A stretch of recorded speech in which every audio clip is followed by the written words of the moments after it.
उत्तर प्रदेश सरकार ने ठीक काम नहीं करा तो ही उसको बेल मिली थी। आज सुप्रीम कोर्ट ने इसकी सुनवाई करी, उस जमानत को खारिज किया और एक हफ्ते में दोबारा कोर्ट में सरेंडर करने की बात करी, फिर वहाँ बात करी है।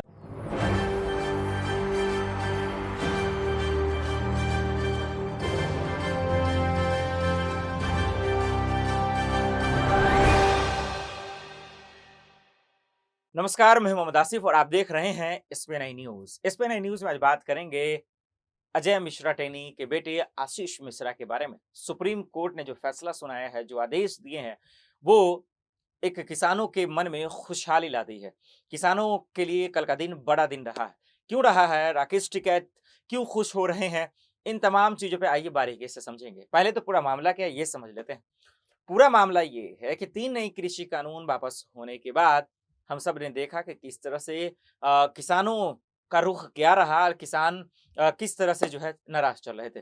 लेकिन लखीमपुर का जो हिंसा हुआ, लखीमपुर से जो खबरें आई कि 4 किसानों को कुचल दिया गया, गाड़ी रौंद दी गई, उसके बाद से किसानों का रुख क्या रहा। यूपी के चुनाव हो गए, लेकिन तमाम विपक्ष के साथ साथ राकेश टिकैत की जो मांगे थी वो पूरी नहीं हुई। राकेश टिकैत सिर्फ एक मांग कर रहे थे और विपक्ष भी कि अजय मिश्रा टेनी जो गृह राज्य मंत्री हैं, लॉ एंड ऑर्डर यूपी का उन्हीं के अंदर आता है, उनका इस्तीफा होना चाहिए, उनकी बर्खास्ती होनी चाहिए। लेकिन ना तो मोदी सरकार के साथ साथ योगी सरकार टस से मस नहीं हुई, उन्हें कोई फर्क नहीं पड़ा। विपक्ष हार गया, राकेश टिकैत हार गए। लेकिन कहते हैं ना कि उम्मीद इंसान को नहीं खोना चाहिए, कभी ना कभी उजाला तो आएगा ही। सुप्रीम कोर्ट ने कल ऐसा ही किया। अजय मिश्रा, आशीष मिश्रा को तो जमानत भी मिल गई थी, रिहाई बाहर बौरा रहा था, लेकिन सुप्रीम कोर्ट ने संज्ञान लिया और फैसला सुना दिया कि 1 हफ्ते के अंदर उनकी पेशी होनी है, फिर से, यानी कि वो जेल जाएंगे। मोटा मोटी यही समझ लीजिए। तो यहाँ पे योगी का गुरूर टूटा, बीजेपी का गुरूर टूटा और सबसे ज्यादा यूपी में जो कानून व्यवस्था चला रही है उसका गुरूर टूटा। और यहाँ पे अजय मिश्रा का गुरूर टूटा है। उनको ये समझ में आ गया, वो बार बार कह रहे थे कि हमारा बेटा इस घटना में मौजूद नहीं था, वो वहां पे शामिल नहीं था, लेकिन झूठ का पर्दाफाश हो गया है। बहरहाल नेता को फर्क क्या पड़ता है, झूठ तो वहां आम तो हो गया है आजकल, खुलेआम झूठ बोलते हैं, किसी का ना डर ना किसी का भय होता है, क्योंकि जीत जाते हैं। तो बस ये भी है। अब देखना ये होगा कि आखिर राकेश टिकैत ने बड़ा बयान दिया इन चीजों को लेकर, कहा कि मैं खुश हुआ, जो हम चाह रहे थे वो मुझे मिला है। उन्होंने कहा कि अभी भी मैं उतना खुश नहीं हूं, क्योंकि उनका बेटा तो दोषी है ही, आरोपी है ही, लेकिन जिस तरह से बेकसूर लोगों को जिस तरह से परेशान किया जा रहा है, उनकी बर्खास्ती नहीं हो रही है और अभी भी नहीं हुआ है।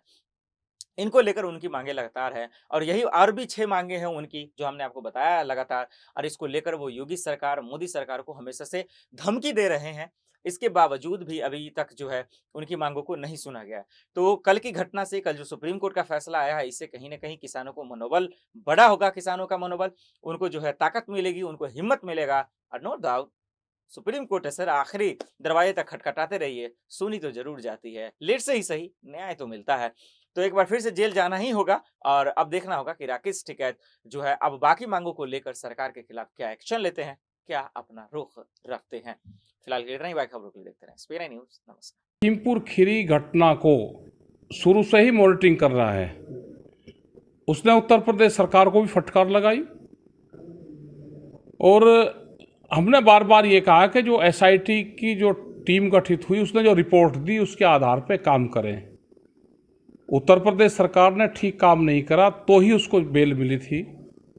आज सुप्रीम कोर्ट ने इसकी सुनवाई करी, उस जमानत को खारिज किया और एक हफ्ते में दोबारा कोर्ट में सरेंडर करने की बात करी, फिर वहाँ बात करी है। क्या जो शहीद किसान हुए वहाँ लखीमपुर खीरी में, तो उनकी कुछ उनको न्याय मिलता है? बिल्कुल न्याय की उम्मीद है, हमें सुप्रीम कोर्ट से न्याय की उम्मीद है कि कोर्ट इसमें न्याय करेगा और जिस तरह से उसको संज्ञान ले रहा है इस केस को शुरू से ही, उसमें न्याय की उम्मीद है। और हम भी 25 तारीख में वहाँ लखीमपुर जा रहे हैं और लखीमपुर में पूरी इसकी कमेटी एक बनाएंगे जो इस पूरे मामले को देखेगी। ठीक है सर, जैसे लखीमपुर में घटना हुई थी, जो किसानों को रौंदा गया था, क्या सजा मिलनी चाहिए इसको? देखो, तो कोर्ट का मैटर है, कोर्ट क्या उसको देता है तो पूर्ण रूप से कोर्ट का मैटर है। आप लोगों ने कुछ सोचा है इस तरह की? नहीं, हमारा सोचने का कुछ नहीं, तो जो भी होगा सजा देने का वो पूर्ण रूप से किस तरह का अपराध है उसी तरह की सजाएं दी जाती है।